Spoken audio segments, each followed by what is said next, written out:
Winter Vintage 2022. Santa came early this year. We had a couple of nice pieces we were going to put out, and then we were hashtag blessed by a longtime customer of ours who just dropped off a great stash of stuff. So we figured, impromptu Winter Vintage collection, why not? Yeah. I feel like we have to start with the gold.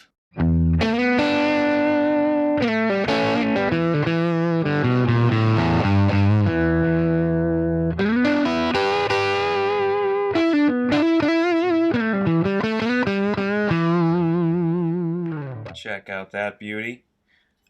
This one's built late 52 based on some of the features, pot codes, electronics.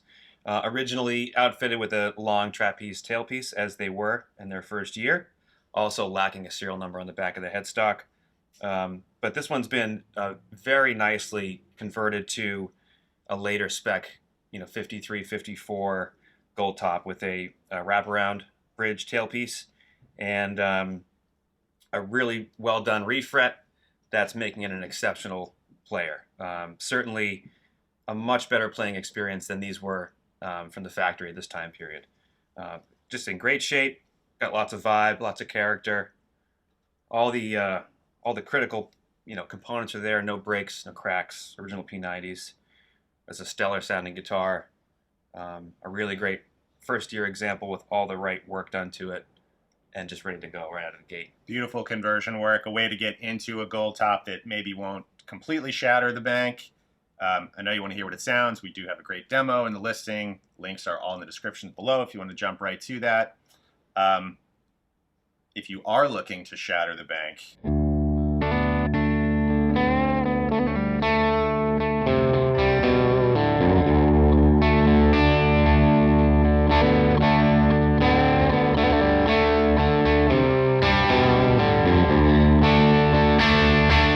this is a special one. This is a one-owner instrument that came from the son of the original owner who bought it new in 1953 in Newport, Rhode Island. Beautiful mid-late 53 Goldtop here.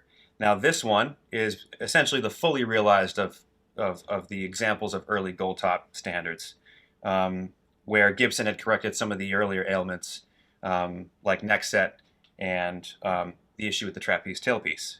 So this is basically a first year wraparound tailpiece Les Paul standard. Original P90s.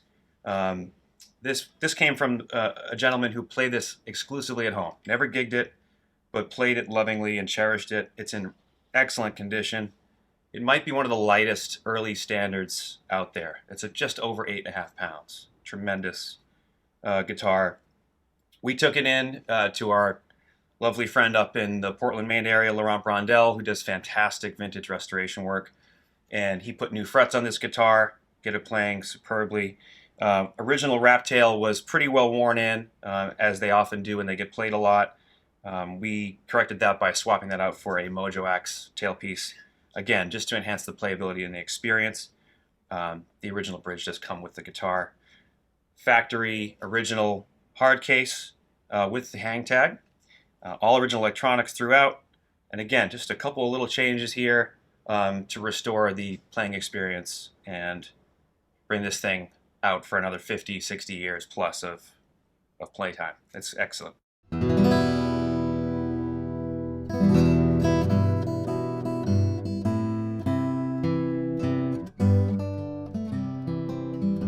.1949 Martin D28, about as clean as you will ever find an old D28.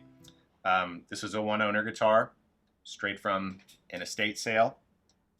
Somebody at some point in the past has put a replacement bridge on the guitar. These 40s Martins are notorious for not playing very in tune as they left the factory, but there's been some expert setup work and saddle realignment done on this guitar, and I mean, it plays as perfectly in tune as any guitar will play right now.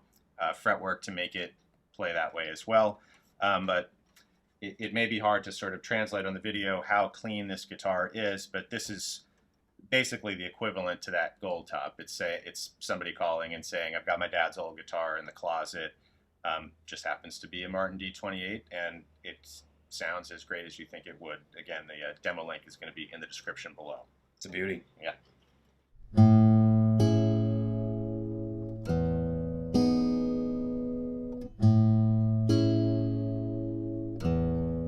This is just a huge sounding guitar. All original except for a replacement bridge and a refret done by TJ Thompson. TJ's did not do the bridge, but he did kind of recontour the one that's on here now, which is the correct footprint. Looks about as nice as it possibly could for not being the original bridge.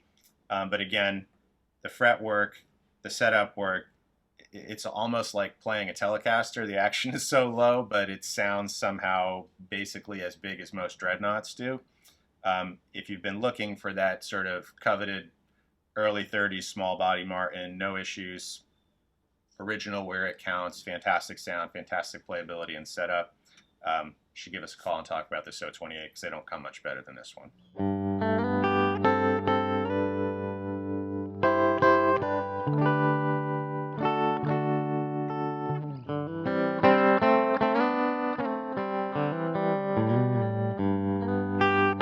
Man, what a color. And when they're in this condition, just got all the right vibe, right playware, but it's all there. That combined with the tone of these instruments, it's a gleaming reminder that a single pickup guitar like this can do so much more than they appear. Anything you want out of this guitar, you can make happen. And I mean that really, you know. We were just talking about that when we Crazy. did the video. The juniors actually do something that a special doesn't do. Right. So like there is a mystique to just having the one pickup. It's not an issue of functionality. Exactly. I mean, rock and roll, jazz, country, you name it. It's all in this guitar. Really great playing neck. And again, it's about as original as it gets, I think, with the exception of a replaced nut and maybe some tuner buttons. It's all there. No breaks, no cracks, original finish, original pickup, electronics. Fantastic playing, sounding, great example. If you're a huge TV Yellow fan like we are here, these don't come up very often, so it's a great opportunity to get into one that's really ready to go.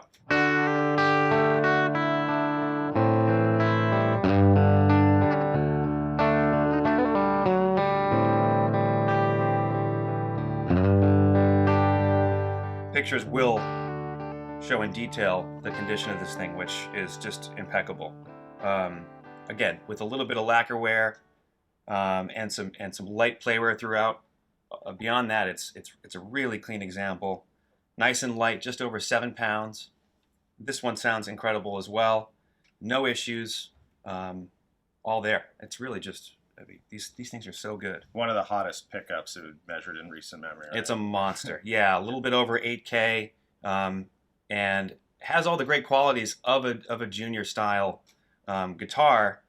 That kind of chirpy top end, almost like a Fender Esquire kind of, you know, bounciness to the sound, but it's got a lot of meat, a lot of mid-range punch. This one can really get an amp going. If you're looking to maximize your rock and roll experience with a junior, this is it right here. This is just a monster guitar. Those juniors are really interesting to me coming from the acoustic side of things because they are acoustic instruments. I mean, you can hear it without any amp. That Sunburst one is, you know, significantly louder acoustically than the TV. You plug them in, the TV maybe has like a little bit more of a balanced thing going on. So it kind of is like looking at acoustic guitars in a weird way with these single pickup juniors, which is kind of fascinating because everybody thinks just plug it in, crank the amp up all the way. Right. But they're a lot more kind of like, you know, individual instruments that people give them credit for. Exactly. And the last single pickup to round out this stable here is a 1965 Epiphone Casino.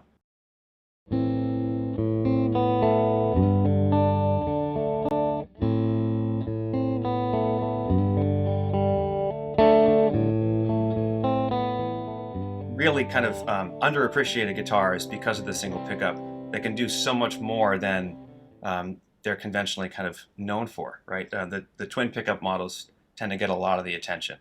And this is just proof that single pickup guitars like this give you a lot of range.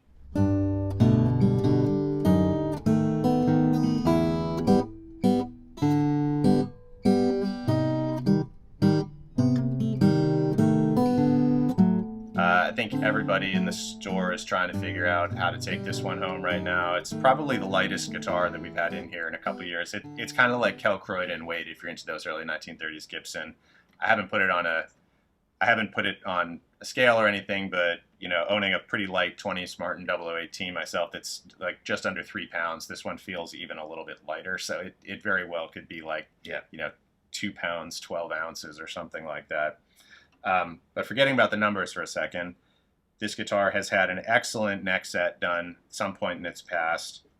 Original, everything else except for the bridge, which is also a really, really well done replica. Setup is perfect. It's another one of those guitars where the action's about as low as a Telecaster, but it's not buzzing anywhere. Sounds incredibly full, powerful, and open. And like I said, it's just got the kind of depth of sound, that woody, dry tone, and the responsiveness that almost makes you think you're playing like a classical guitar with steel strings on it or something. It's that level of sort of fatness of sound. Really an amazing guitar. And if you've been looking for an old Gibson, but you think like, that L00, later 30s L00 honkiness is not really like kind of where my ear goes.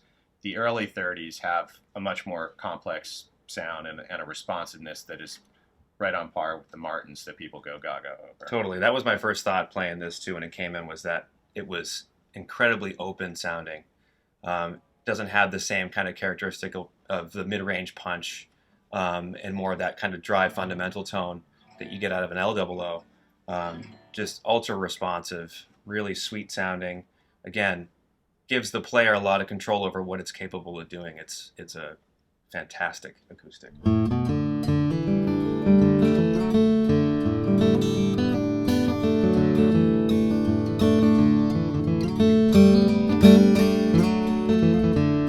Finding a 12-fret 0018 from the late 20s, 1930s is very hard. There are not many of them.